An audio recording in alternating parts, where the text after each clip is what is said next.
से मैम? देखो फिगर और फिगर कैप्शन क्या होता है ना, एक फिगर हम लगाते हैं, ठीक है, फिगर या कोई भी इमेज लगा दी आपने, जैसे स्कूल वगैरह में बुक्स देखी होंगी और उसमें लिखा आता था कोई, जैसे मान लीजिए साइंस की बुक देखी आपने, उसमें कोई इमेज बनी हुई है या कोई फिगर बना हुआ है और नीचे लिखा था तो उस फिगर का नाम बीच में जैसे फिग 1 और फिर जैसे मान लीजिए फोटोसिंथेसिस या ऐसे कुछ नाम लिखा हुआ था, तो वो कैप्शन होता था। कैप्शन का मतलब होता है जब आप किसी इमेज वगैरह के लिए कुछ लिखते हैं, जैसे नहीं फेसबुक वगैरह पे हम लोग कैप्शन लिख देते हैं, तो कैप्शन समझ का गया मतलब मैम। होता है, ठीक है। तो आप फिगर को कोई नाम देना चाहते हैं तो वो फिग कैप्शन में देंगे, ठीक है। तो क्या होगा कि इमेज के साथ ही वो नाम लिखा हुआ आएगा, कहीं अगर बिना फिग कैप्शन के नाम देंगे तो वो या इस साइड चला जाएगा या उस साइड चला जाएगा, ठीक है। तो हम क्या करेंगे कि उस नाम को हम इमेज के साथ ही रखना चाहते हैं, जहां इमेज जाए वो नाम भी वहीं जाए, उसके लिए हम फिग कैप्शन के साथ ही लिखते हैं। मैम क्लियर हो गया मैम। मैम मेरे बीच में ना एक क्लास छूट गई थी, तो मैम थोड़ा सा जब तक अजय नहीं आ रहा मैम, एक दो पूछना था आपसे मैम। आप बताइए। मैम फील्ड सेट और लेजेंड वाला एक बता देती मैम, इसका क्या काम होता है? तो फील्ड सेट और लेजेंड क्या करता है ना कि जैसे आप फॉर्म बनाते हैं तो फॉर्म में ग्रुप कर देता है सेम एलिमेंट, ठीक है। सेम एलिमेंट मान लीजिए मुझे पर्सनल इन्फॉर्मेशन रखनी है तो पर्सनल इन्फॉर्मेशन का एक बॉक्स बना देगा, फिर मुझे वो रखना है एजुकेशनल इन्फॉर्मेशन रखनी फॉर्म में, तो उसका एक बॉक्स बना देगा, ऊपर लिख देगा कि एजुकेशनल इन्फॉर्मेशन। तो ये काम करता है आपका फील्ड सेट और लेजेंड, ठीक है। दिखाती हूँ मैं आपको एक बार। फॉर्म देखा होगा आपने, ऐसा नहीं कि इसके बिना फॉर्म नहीं बन सकता, इसके बिना भी फॉर्म बन जाता है, लेकिन इसके साथ अगर आप बनाएंगे तो और अट्रैक्टिव और अच्छा दिखाई देगा। उस कंसेप्ट को हम लोग बोलते हैं फील्ड सेट एंड लेजेंड।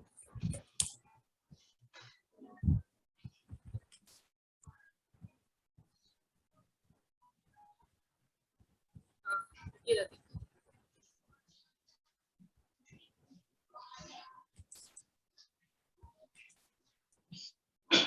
ये रखिए फील्ड सेट और लेजेंड के थ्रू ये जो बॉक्स बना है दिख रहा है, यस मैम। ये बॉक्स फील्ड सेट और लेजेंड के थ्रू बना है। फील्ड सेट के थ्रू ये बॉक्स बनेगा और इसके अंदर लेजेंड के अंदर आप ये लिखेंगे,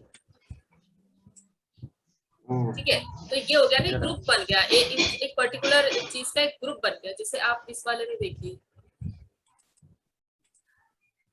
ठीक है, इस वाले स्क्रीन पर देखिए, इसमें देखिए ये योर एड्रेस, इसका एक बॉक्स बन गया, फिर एडिशनल डिटेल्स, इसका एक बॉक्स बन गया, फिर इंटरेस्ट, इसका एक बॉक्स बन गया। तो ये है आपका फील्ड सेट और लेजेंड के थ्रू ये चीजें बनती है, ठीक है। तो ग्रुप करता है आपके सेम एलिमेंट को, आप ग्रुप करना चाहते हैं तो आप फील्ड मैम जो सेट ये एक आप बोलो। मैम ये मार्क तो ये होता है ना, जैसे कि इसमें लिखा गया है, ये क्लियर हो गया मैम मेरे को। आप तो हाइलाइटर जैसे आप लगाते हैं वैसे हाँ मैम हाइलाइटर का समझ काम गया, वो समझ गया। है।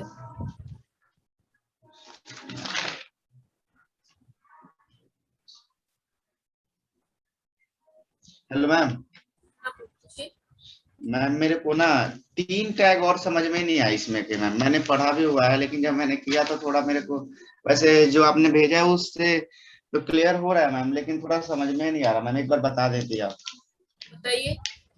मैम एक एसबीजी को, एसबीजी मैम, और ये एसवीजी होता है आपका पेंटिंग ड्राइंग करने के लिए होता है, स्केलेबल वेक्टर ग्राफिक्स इसको बोलते हैं, ठीक नो है। मैम मैम मैम ये रहने दीजिए, ये क्लियर है मैम। ये कैनवास और इन avenue. Canvas tag, yes ma'am, बस ये दो है कैनवास टैग देखिए क्या होता है। कैनवास टैग होता है आपका, जैसे एसवीजी टैग होता है आपका ड्राइंग पेंटिंग वगैरह करने के लिए, ऐसे ही कैनवास टैग भी होता है। कैनवास टैग में हम लोग जावास्क्रिप्ट का लॉजिक लगाते हैं, एसवीजी में हम लोग बिना जावास्क्रिप्ट की कोडिंग कर देते हैं, और कैनवास टैग में हमें मतलब जावास्क्रिप्ट का कोडिंग करना होता है। कैनवास में एक्चुअली उस चीज को उस जगह को कहते हैं जहाँ पेंटिंग करते हैं, ठीक है। जैसे नहीं बड़े बड़े पेंटर अपना कैनवास तैयार करते हैं फिर उसके ऊपर पेंटिंग करते हैं, तो बिल्कुल ऐसा ही कंसेप्ट लगाता है ये। पहले हम एक कैनवास बनाएंगे, कैनवास मतलब कि एक जगह बनाएंगे, ऐसे एक बॉक्स तरीके की हमने एक जगह बना दी, और उस पे फिर अब हम लोग जावास्क्रिप्ट के थ्रू जो भी पेंटिंग करना है, जैसे मान लीजिए सर्कल बनाना है या स्क्वायर बनाना है या रेक्टेंगल बनाना है, क्या बनाना है वो सारा उसके अंदर देना, मैम यहाँ पहले पे ना कैनवास तैयार करेंगे। हाँ बोलिए। मैम यहाँ पे आपने ना जब ये कैनवास को जब बंद कर दिया है मैम, जैसे कैनवास टैग स्टार्ट होकर जब बंद हो गया है मैम, उसके हाँ बाद मैम फिर आपने एक और लगाया है मैम, स्क्रिप्ट बाइट और टेक्स्ट फिर हाँ, जावा जावा स्क्रिप्ट स्क्रिप्ट, लिखा है। हाँ, जावा तो स्क्रिप्ट वो लगाया है। जावा स्क्रिप्ट का यूज होगा इसलिए मैम किया आपने। ये हाँ, वैर सी और वैर CTX मैम क्या है? वैर का मतलब होता है वेरिएबल डिक्लेयर करना। जावास्क्रिप्ट एचटीएमएल में पहले आपने पढ़ा नहीं ना, मतलब एमसीएस 60 में बहुत बेसिक चीज है जावास्क्रिप्ट में, कि वेरिएबल कैसे डिक्लेयर करते हैं। जैसे जावा में वेरिएबल डिक्लेयर करते हैं इंट, फ्लोट, कैर, ऐसे ही ना जावास्क्रिप्ट में सिर्फ वैर वर्ड लिख दीजिए, VAR वैर लिख दीजिए, और जो है आपका जावास्क्रिप्ट में डेटा टाइप डिक्लेयर हो जाए। ठीक है, तो वैर जो है वो डेटा टाइप डिक्लेयर कर रहा है, और जो सी मैंने लिया होगा, सी या CTX जो भी आप बोल रहे हैं, वो वेरिएबल लिया है। ठीक है, ओके मैम। क्योंकि HTML से वैल्यू उठ के आएगी, वो जावास्क्रिप्ट में चली जाएगी। HTML अलग काम करता है, जावास्क्रिप्ट अलग काम करता है। तो हमें HTML की वैल्यू को, ऊपर से हमने एक आईडी वाईडी दिया होगा शायद कैनवास में, उसको उठा के सी में डाला होगा ना, देखिएगा ध्यान से। तो क्या होता है कि हम उस वैल्यू, हम HTML को जावास्क्रिप्ट में पहले कन्वर्ट करेंगे, फिर जावास्क्रिप्ट के लैंग्वेज में कन्वर्ट करेंगे, फिर उसको यूज करेंगे।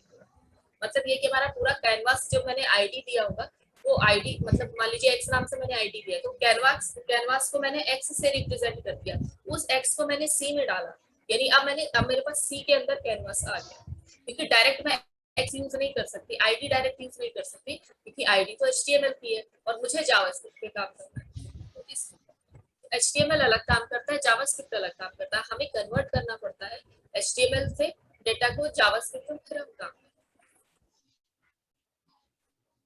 ठीक है, तो वही है, वो वैर जो लिखा है वो डेटा टाइप लिखा है, और सी जो लिखा है वो वेरिएबल लिखा है। CTX भी वेरिएबल ही है, आप वेरिएबल किसी भी नाम से ले सकते मैम ये CTX डॉट फील स्टाइल करके इक्वल टू मैम आपने डबल कोट में हैज 345 ABC किया है मैम, ये एक बार बता दीजिए बस। हैं। कलर का नाम दिया हुआ है, ओ कलर हाँ, का कोड दिया हुआ है। हाँ मैम समझ गया। ठीक है, बस मैम इसकी जगह आप एक नाम भी लिख देंगे तो भी हो जाए।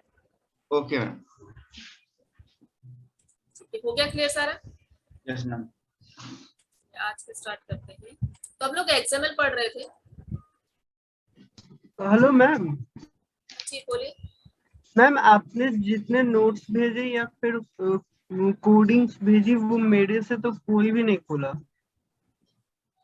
नहीं, मैंने ना दोनों यूनिट भेजी है अभी। मैंने कहा पहले एक बार ये देख लेते हैं कि आपसे कोडिंग मैम हुई कि नहीं, यस उसके मैम, बाद। लेकिन खुल ही नहीं रहा, यूनिट भी नहीं। आपने अच्छा, जितने मैंने भेज। यूनिट 1 और यूनिट 2 पूरी भेजी है दोबारा से। Yes ma'am, yes yes ma'am, ma'am, नहीं खुल नहीं रहा वो। अच्छा, अभिषेक आपका खुल गया था?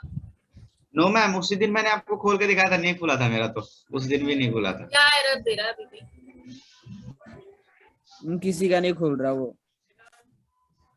अच्छा, आप वो स्क्रीन मुझे भेज सकते हैं जब आप खोलते हैं तो एक्चुअली में क्या एरर देता है, क्योंकि मेरी तरफ से मैं कोई परमिशन नहीं लगा रही।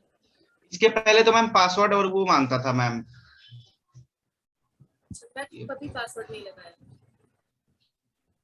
ये मैंने उसी दिन जब आप क्लास में ही सुबह ने बोला था ना मैम, तो मैंने उस दिन खोला फिर उसको, तो मेरे में तो नहीं खुला मैम, और पासवर्ड ऐसा ही कुछ मांग रहा था। आप खोल के देखिएगा, अगर अभी इस वक्त खोल सकते हैं तो इसी वक्त खोल के देखिए, और जो स्क्रीन आ रही है वो भेजिए मुझे, मैं देखती हूँ कहाँ दिक्कत कर रहा है। मैम क्योंकि मैं मैंने अभी तो खोल के देखता हूँ। मैंने यूनिट 1 और यूनिट 2 दोनों भेजा है आपको। मेरी तरफ से कोई मेल मतलब आपको नहीं पहुंचा है, या खुल नहीं रहा है, कोई भी मेल नहीं खुला अभी तक। मेल तो आया है मैम कोई आपका। नहीं खुल रहा। खुल नहीं रहा। यस मैम, मेल आ जा रहा है पर वो डाउनलोड तक हो जा रहा है, पर जब डाउनलोड मैं करता हूँ ना तो उसमें लिखता है कोई इमेज ही फाउंड नहीं हो रहा। गौरव आपका खुल रहा है वो?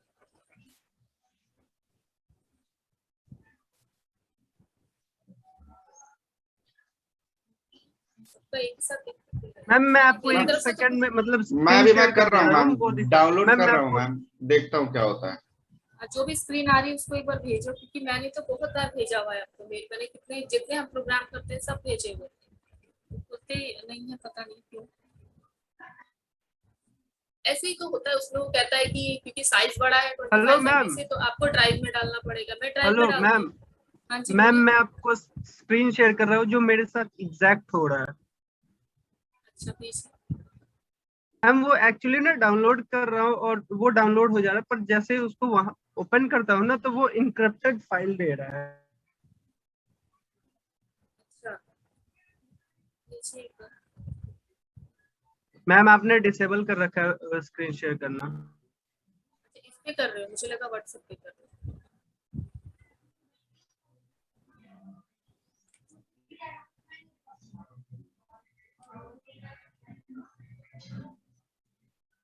कहाँ ही नहीं बनूंगा।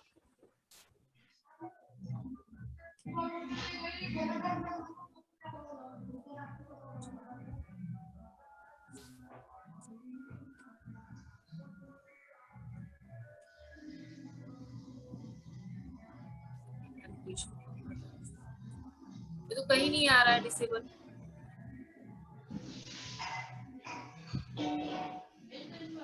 आप व्हाट्सएप पे भेजो।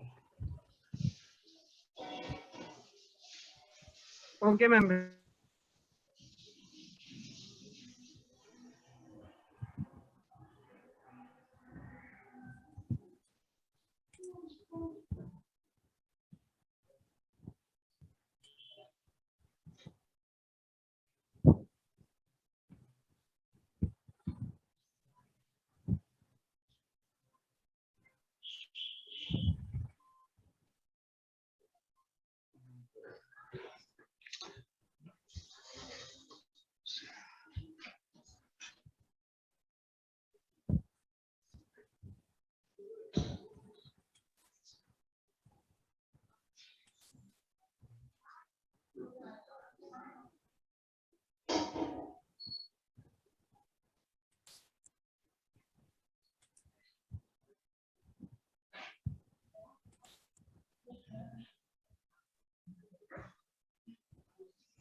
भेजना है आप।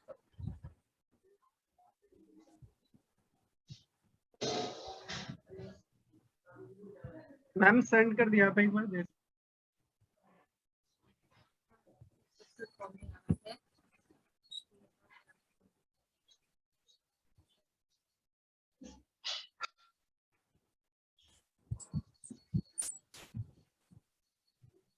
आप इस कोडिंग को नोटपैड पे ही खोलेंगे, सॉरी नेटबीन्स पे खोलिए इसको।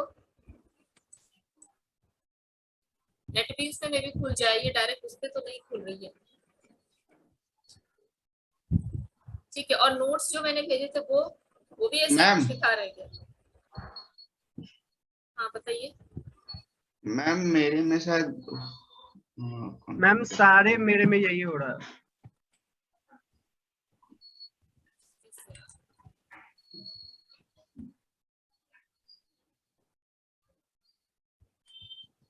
Hello ma'am. जी बोलिए। मैम ये जो आपने फिर एक भेजा था ना, रार फाइल करके, हाँ मैम वो भी बोल रहा है कि Google drive can't scan this file, और मैम खुल नहीं रहा फिर यहाँ से नो मैम जब डाउनलोड कर रहे स्कैन हैं तो। मतलब मेरे में सब फाइल डाउनलोड हो रहा है, पर लास्ट में यही हो रहा है ये और नेट बीन्स में खुलने का ऑप्शन नहीं आ रहा।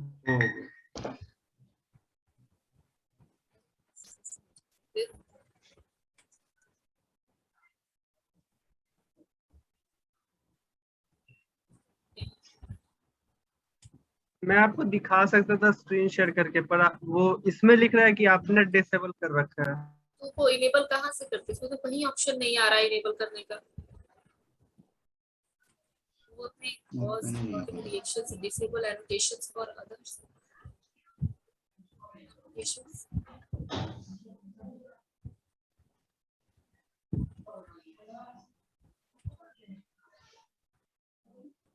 share shots।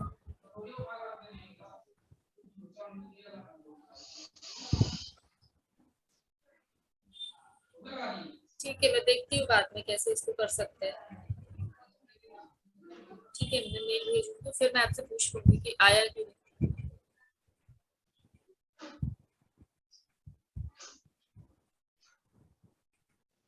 प्रॉब्लम ये आ रही है कि स्कैन नहीं कर रहा है आपका गूगल ड्राइव में।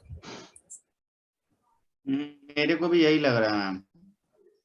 तो अगर बिन रार की जगह मैं जिप से करूँ तो हो जाएगा सर? हो सकता है मैम, कंफर्म तो नहीं है मैम। भेजेंगी तो देखना पड़ेगा मैम हो रहा है। ठीक है, मैं एक बार अपने भाई से पूछ लूँ कि कहाँ इसमें दिक्कत आ रहा है, क्योंकि मैं तो ऐसे ही एक बार प्रोजेक्ट सबको ऐसे ही यूनिट सबको ऐसे ही भेजती थी। लास्ट सेमेस्टर तक मैंने ऐसे ही भेजा हुआ था, संदीप वगैरह के पास ऐसे ही जाता था। अभी इतनी दिक्कत कर रहा है। ठीक है, मैं पूछ लूंगी एक बार। मैम, हाँ जी, अगर टेलीग्राम पे हो तो एक ग्रुप बना लीजिए, वो तो उस पे तो कितना भी लंबा हो जाए कोई प्रॉब्लम नहीं होता। ये मैं टेलीग्राम पे देखते हैं, पहले इसके थ्रू देखते हैं, नहीं जाएगा तो फिर वो भी कर लेंगे। ठीक है, चलिए अपना स्टार्ट करते हैं, नहीं तो रह जाएगा वो। फिर मैं भेजती हूँ, आज कोशिश करती हूँ इसको देखते दोबारा क्या दिक्कत आ रही है। तो स्टार्ट करते हैं। एक्सएमएल हम लोग पढ़ रहे थे।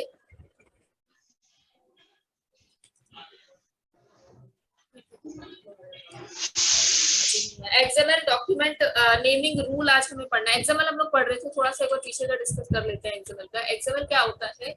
जब यूजर से डाटा सर्वर के पास जाता है तो सर्वर उस डाटा को एक्सएमएल के पास भेजता है। XML actually powerful linking mechanism को फॉलो करता है कि अगर उसके पास उस चीज का लिंक है तो वो पेज खोल के दे देगा, और अगर लिंक नहीं है तो वो पेज नहीं खोल देगा। ठीक है, एक्सएमएल अकेले कोई आउटपुट नहीं दिखाता है। ओके, वो क्या करता है, वो किसी न किसी लैंग्वेज के साथ मर्ज होकर और फिर उसके साथ काम करता है।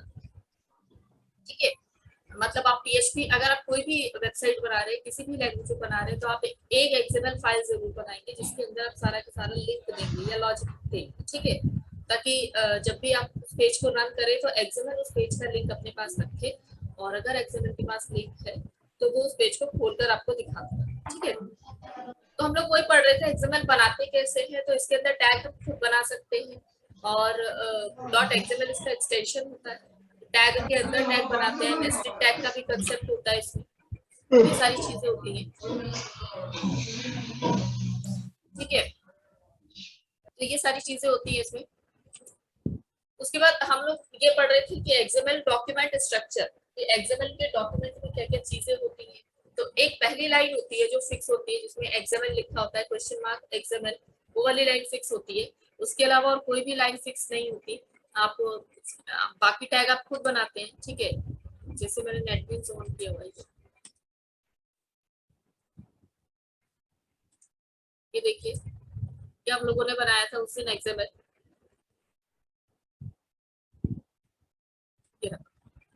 ये फर्स्ट लाइन है, ये आपकी इंपॉर्टेंट लाइन, इंपॉर्टेंट और मेन लाइन होती है एक्चुअली, मतलब। और यही एक लाइन है जो फिक्स होती है, यानी एक्सएमएल टैग एक पहले से बना हुआ है, इसके अलावा और कोई टैग पहले से बना हुआ टैग नहीं है। ठीक है, बाकी टैग्स आप खुद बनाते हैं। जो टैग आप स्टार्ट करते हैं उसे ये अपने आप बंद कर देता है। तो ये स्ट्रिक्ट होता है, थोड़ा सा केस सेंसिटिव भी होता है, स्ट्रिक्टली। ठीक है, जो स्टार्ट करेंगे उसे बंद करेंगे, और जिस फॉर्म में स्टार्ट करेंगे उसी फॉर्म में बंद करेंगे। जैसे स्टूडेंट डिटेल में देखिए एस और डी कैपिटल हम रखेंगे, तो बंद करने में भी एस और डी आया। ठीक है, तो ये कंसेप्ट होता है। उसके बाद टैग के अंदर टैग बनाया मैंने, स्टूडेंट वन बनाया तो स्टूडेंट वन बंद हुआ है। फिर इसके अंदर नेम टैग बनाया है, क्लास टैग बनाया है, फीस टैग। ठीक है, एग्जाम में क्वेश्चन ऐसा ही आता है। आपको सिचुएशन दे देंगे कि एक एम्प्लॉय है, मतलब आपको एम्प्लॉय का डाटा तैयार करना है। एम्प्लॉय का नाम, नेम 3 पार्ट्स में लेना है, नेम, मिडल नेम और लास्ट नेम। फिर उसके बाद उसका सैलरी लेना है, उसका कॉन्टैक्ट नंबर लेना है। कॉन्टैक्ट नंबर 2 होना चाहिए, एक होम का कॉन्टैक्ट होना चाहिए और एक ऑफिस का कॉन्टैक्ट होना चाहिए। फिर उसके बाद उसका एड्रेस है, एड्रेस को फिर अगेन 2 पार्ट में करना है। तो इस तरीके से वो पूछा जाता है क्वेश्चन। ऐसी पूरी सिचुएशन आपको दे देते हैं, और उस सिचुएशन के अकॉर्डिंग आपको एक्सएमएल तैयार करना। ठीक है, तो जो जो बोले जाएंगे वही वही टैग हम बनाएंगे, वहां पर जो भी एग्जाम में बोले जाते हैं वही टैग हम बनाते हैं। लेकिन ये थोड़ा ध्यान रखना है कि अगर उन्होंने नाम बोला है आपको कि नेम 3 पार्ट में होना चाहिए, तो आपको नेम बनाना होगा, ऐसे, मतलब टैग के अंदर टैग बनेगा, नेम के अंदर आप फिर बनाएंगे फर्स्ट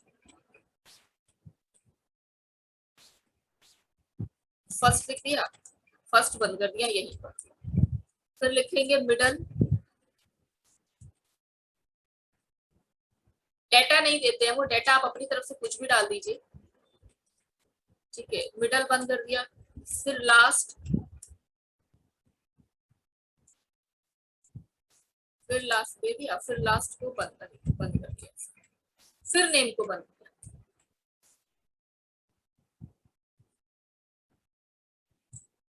ठीक है, तो टैग के अंदर टैग ऐसे, मैम ये सब हमने पहली क्लास में कर लिया था।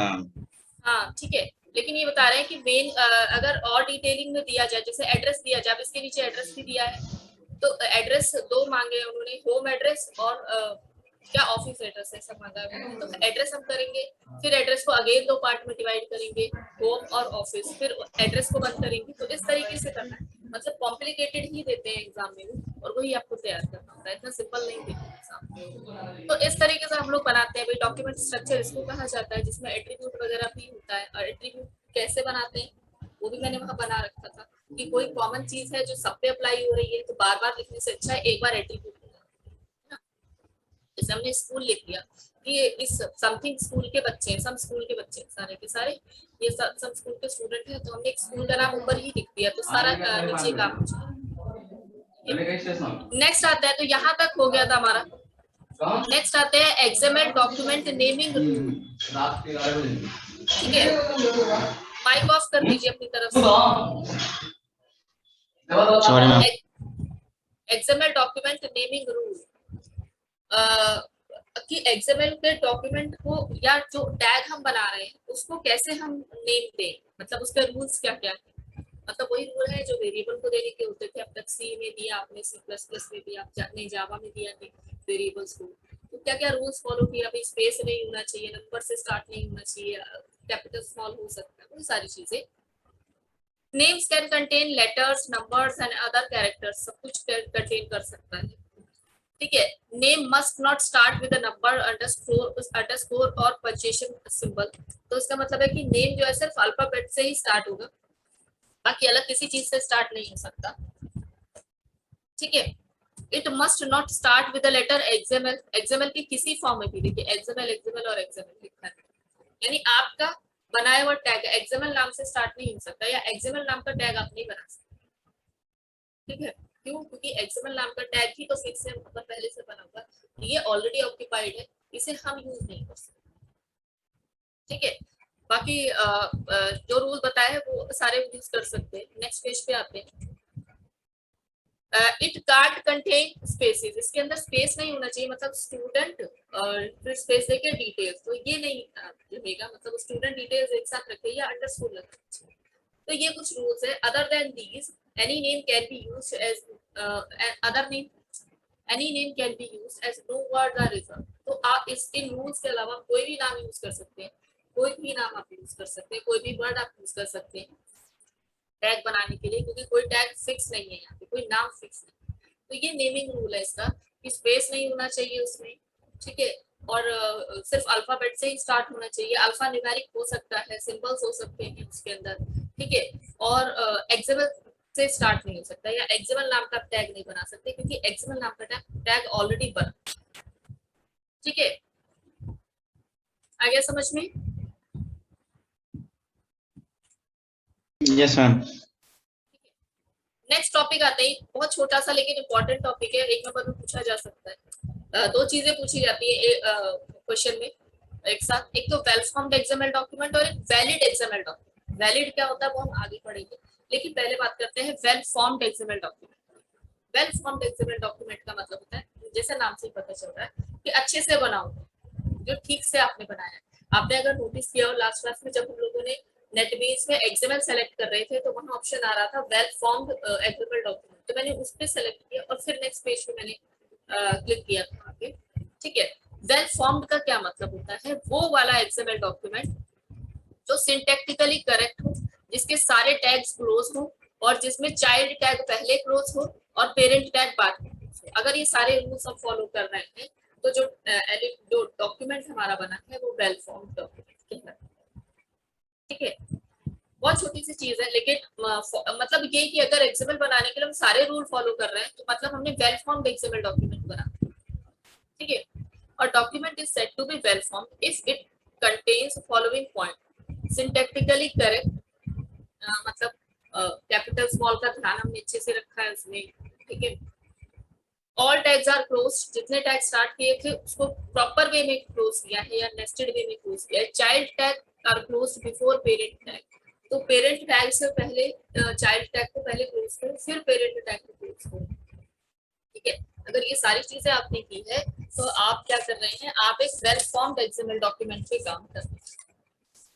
ठीक है, मैं दिखा देती हूँ एक बार आपको इसको रन करके। ये जो हमने बनाया ना, ये वेल फॉर्म्ड एक्सएमएल डॉक्यूमेंट है। वेल फॉर्म्ड कैसे है देखिए, बनाएंगे कैसे, इसको राइट क्लिक कीजिए अपने टैग मतलब अपना प्रोजेक्ट पे, और इस प्रोजेक्ट को दिखाना है मुझे, ये स्क्रीन शेयर करती हूँ।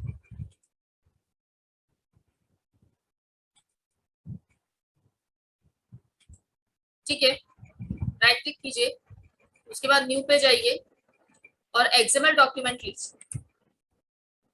ठीक है, दिखाई दे रहा है पेज, या जो फॉर्म खुल गया है ये दिखाई दे रहा है? Yes ma'am. Yes ma'am. फिर नेक्स्ट कीजिए, जो भी नाम देना वो नाम आपके ऊपर है, आप कोई भी नाम दे सकते हैं। मान लीजिए मैंने XYZ दे दिया कुछ करके, तो फिर उसके बाद नेक्स्ट किया। नेक्स्ट करने के बाद ये रहा, देखिए ये कह रहा है ना वेल फॉर्म्ड एक्सएमएल डॉक्यूमेंट, तो वेल फॉर्म्ड पे ही सेलेक्ट करेंगे तो जो चीजें स्टार्टिंग में वो बंद करेगा, ये सारी चीजें। फिर वेल फॉर्म्ड को सेलेक्ट किया, फिर फिनिश करना। तो यानी जो चीज हम स्टार्ट करेंगे वो अपने आप बंद करेगा। मैं यहाँ पर अगर ए स्टार्ट कर रही हूँ टैग, ABC नाम से मैंने टैग स्टार्ट किया और शोर आ रहा है, आपका माइक ऑफ कीजिए। तो ABC नाम से मैंने टैग स्टार्ट किया, देखिए ABC नाम से टैग उसने बंद कर दिया।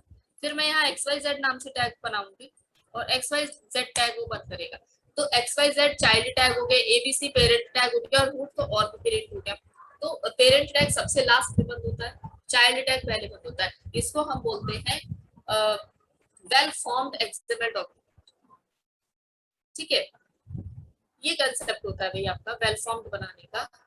फिर हम इस प्रोग्राम को रन भी कर देते हैं एक बार। स्टूडेंट डिटेल्स नाम से एक टैग बनाया था, प्रोग्राम बनाया था लास्ट में, इसको रन करके दिखाते हैं। सबसे पहले तो ये रन नहीं होगा, ठीक है, व्यू होगा, यहाँ पे रन करने का ऑप्शन ही नहीं आता, ये रन नहीं होता है। ठीक है, दो चीजें होती है, एक तो आप वैलिडेट करते हैं और एक व्यू करते हैं। पहले मैं व्यू करके दिखा देती हूँ। ठीक है, आउटपुट दिख रहा है आपको, ब्राउजर पे ही खुला है। ठीक है, ये आपको आउटपुट दिख रहा होगा, ये ब्राउजर पे ही खुला है, लेकिन जैसा आप लिखते थे वैसे ही छप के आ गया। Hello ma'am. ये होता है। हाँ जी बोलिए मैम, इससे कोई एक नॉर्मल छोटा सा एक वेब पेज लिंक करके दिखाइए ना। वेब पेज लिंक करने के लिए आपको पूरा एक वेबसाइट बनाना पड़ेगा जी। सर्वलेट में वेबसाइट बनती है, JSP प्लस सर्वलेट में वेबसाइट बनती है, और उसके बाद वो लिंक होता है। तो ये बनाया हुआ हमने, देखिए जो जैसा बनाया था वैसे स्क्रीन पर आ गया आपका। ये रन नहीं हुआ है, ये सिर्फ इसमें शो कर दिया, लिखा हुआ है ना the documentary is shown below, देखिए नीचे डॉक्यूमेंट दिखा रहा है। इस तरीके से आपने बनाया था, वही सारी चीजें दिखाई दे रही है। तो XML रन नहीं होता। ठीक है,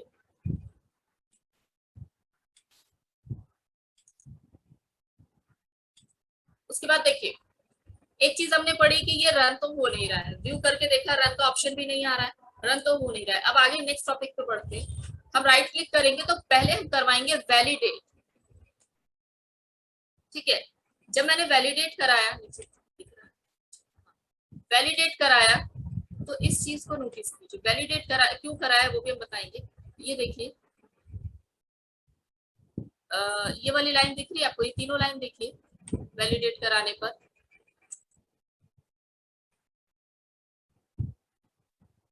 दिख रहा है, अगर रीड कर पा रहे हैं तो देखिए can't find the declaration of element student detail, दिखाई दे रहा है ये लाइन। Hello ma'am. हाँ जी बोलिए। मैम, ये जैसे कंपाइल करते हैं वैसे करके है क्या ये? हाँ हाँ, कंपाइलेशन कर रहा है। Yes ma'am. लेकिन एरर आ रहा है एक तरीके से अगर देखा जाए तो। यस मैम, ये CVCELT ऐसे कुछ करके यहाँ पे है, can't find the declaration of the element. जी, ये कंसेप्ट होता है, इसको हम पढ़ेंगे। अब हम इसको करेंगे वैलिडेट। वैलिडेशन का मतलब क्या होता है? वैलिडेशन का मतलब ये होता है, क्योंकि HTML की बात करेंगे अगर हम, HTML में बॉडी टैग है, HTML में और क्या, मतलब जितने भी टैग होते हैं HTML पे, मेटा टैग है, हेड टैग है, HTML मतलब सिस्टम को मैन के अंदर फीड है वो सारे सारे, यानी सिस्टम की मेमोरी में सारे टैग का काम फीड। ऑलरेडी HTML में टैग हम खुद नहीं बनाते, पहले से बने हुए टैग है, उसी को हम यूज करते हैं। हमें पढ़ना पड़ता है किस टैग का क्या काम है, किस टैग का क्या काम है। लेकिन XML में ऐसा नहीं, XML में तो आप नहीं भी पढ़ेंगे तब भी आप XML बना देंगे। ठीक है, तो XML का क्या कंसेप्ट होता है कि इसके अंदर टैग आप खुद बना रहे हैं। ठीक है, तो जब आप टैग बना रहे हैं तो आप क्या करेंगे कि आप टैग बनाने के बाद आप कोई भी, मतलब इसमें कंसेप्ट ये होता है कि टैग आपने सही बनाया है कि नहीं, क्या आपने कोई भी वर्ड यूज कर लिया है, क्या आपने कोई अब्यूजिव लैंग्वेज तो नहीं लिख दी है, या आपने कुछ ऐसा तो नहीं लिख दिया जो नहीं लिखना चाहिए था टैग के चक्कर में, या फिर आपने जो बनाया है वो उसकी सिस्टम की मेमोरी में फीड करवाया है कि नहीं। तो जब हम जो चीज बनाते हैं उस चीज को हमें चेक करवाना पड़ता है। चेक करवाने का मतलब होता है वैलिडेट करवाना। चेक करवाने के लिए हम चेक किससे करवाते हैं, तो वही W3 वेबसाइट होती है। ठीक है, W3C करके एक वेबसाइट होती है, यानी वर्ल्ड वाइड वेब कंसोर्टियम की वेबसाइट होती है। वो चेक करती है आपके पूरे के पूरे प्रोजेक्ट को या सारे टैग्स को कि आपने सही टैग बनाए हैं कि नहीं। ठीक है, यानी कि वो वैलिडेट करती है। तो आपको सिस्टम की मेमोरी में फीड करवाना है अपने सारे टैग को। HTML में तो ऑलरेडी फीड हो रखे हैं मेमोरी में, लेकिन आपके टैग नहीं फीड हो रहे। तो आपको अपने टैग को पहले तो चेक करवाना है, फिर उसके बाद उसको मेमोरी में फीड करवाना है कि स्टूडेंट डिटेल का ये काम होगा, स्टूडेंट 1 का ये काम। जब हम फीड करवाते हैं और उसको वैलिडेट करवाते हैं तो वो कंसेप्ट हमारा वैलिडेशन, XML वैलिडेशन कहलाता है। तो अगर हम इसको वैलिडेट, अभी हमने बोला इसको वैलिडेट नहीं किया, जब हम वैलिडेट कर देंगे इसको, तो वैलिडेट करने के बाद जब हम इसको चेक करेंगे ना, तब ये लाइन नहीं दिखाएगा। ठीक है, आया समझ में कंसेप्ट? वैलिडेट कराने का कंसेप्ट सिर्फ इतना है कि भाई टैग आप खुद बना रहे हैं ना, तो टैग आप खुद बना रहे हैं तो उसके मेमोरी में आप फीड कीजिए कि आपने सही टैग बनाए हैं कि नहीं। तो फीड करने के लिए पहले वो चेक करेगा कि आपने सही टैग बनाए हैं कि नहीं या किस तरीके से काम करेगा। तो वो सारे के सारे कंसेप्ट को हम बोलते हैं XML वैलिडेशन। ठीक है, तो हमारा नेक्स्ट टॉपिक है XML वैलिडेशन। बहुत इंपॉर्टेंट हो जाता है ये टॉपिक, एग्जाम पूछा जाता है। ठीक है, तो नेक्स्ट टॉपिक पे आते हैं, page number 2।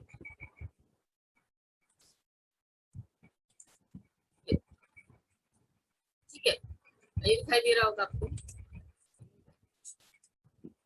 XML validation, validate करने के लिए दो तरीके होते हैं। There are two major ways to validate XML document. दो तरीके होते हैं वैलिडेट करने के। एक होता है DTD फाइल बनाना, यानी डॉक्यूमेंट टाइप डिक्लेरेशन फाइल बनती है, इसका एक्सटेंशन भी .dtd होता है, .dtd। माने एक अलग से ही फाइल बनाते हैं आप ऐसे, जैसे अपना XML बनाए उसके साथ अटैच करके ना एक अलग से ही फाइल बना देते हैं। और दूसरा होता है XML schema document, that is XSD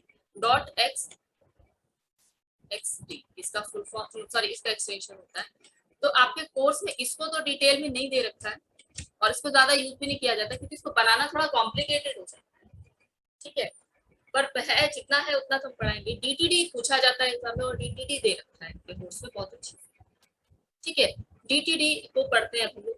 DTD का फुल फॉर्म, पहले तो फुल फॉर्म होता है डॉक्यूमेंट टाइप डिक्लेरेशन। ठीक है, आपने जितना भी XML बनाया है उस XML से रिलेटेड एक एक टैग को आप डिस्क्राइब करते हैं इन DTD फाइल। ठीक है, ये दो टाइप की होती है, अभी क्या लिखा है ऊपर को पढ़ेंगे। ये दो टाइप की होती है, एक होता है इंटरनल DTD और एक होता है एक्सटर्नल DTD। फर्क समझ ही गए होंगे। इंटरनल DTD का मतलब होता है, इंटरनल DTD का मतलब होता है एक पेज बनाइए, इस पेज में DTD का कोडिंग कीजिए और इसी पेज में नीचे XML का कोडिंग कीजिए और इस पेज को .xml से सेव कर दीजिए। ये इंटरनल कहलाएगा। जैसे CSS का याद हो अगर आपको, तो CSS के 3 तरीके के थे ना, एक एम्बेडेड था और एक लिंक था। एम्बेडेड का कंसेप्ट होता था कि CSS और HTML इसी पेज में बनाएंगे, तो हमारा ये आपका एम्बेडेड कहलाता था CSS, इंटरनल CSS। और एक्सटर्नल CSS क्या होता था, CSS का पेज अलग बनाइए और HTML का पेज अलग बनाइए। तो ये तो हो गया इंटरनल का कंसेप्ट। उसके बाद एक्सटर्नल देखिए क्या करते हैं। एक्सटर्नल में आप एक TTD सॉरी XML फाइल अलग बनाते हैं, फिर एक DTD फाइल अलग बनाते हैं,